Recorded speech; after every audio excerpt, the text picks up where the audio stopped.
narito ang kaalamang pangkalusugan. Kabilang sa listahan na ito ng benepisyo ng bawang at sibuyas ay ang kapasidad ng sibuyas upang makatulong sa pag-iwas sa kanser dahil sa mga cancer-fighting compounds na taglay nito.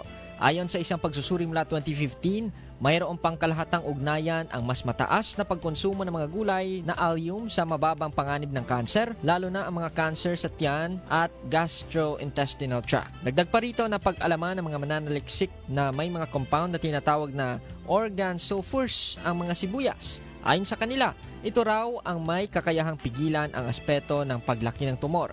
At saka, ang isang tasa ng tinadtad na sibuyas ay mayroon ding iba pang nutrisyon tulad ng vitamin C. Ito ay nakapagbibigay din ng hindi bababa sa 13.11% ng inirerekomendang daily intake ng isang nasa hustong gulang. Bilang isang antioxidant, ang bitamina na ito ay nakatutulong na kontrahin ang pagbuo ng mga free radical compound na maaaring humantong sa kanser. Hindi rin maitatanggi ang iba't ibang benepisyo ng bawang at sibuyas sa iyong kalusugan. Kung kaya, huwag na magtumpik-tumpik pa at idagdag na ito sa ihahanda nyo ngayong linggo para sa inyong pamilya. Halim Abbas, NDBC, Bida Balita.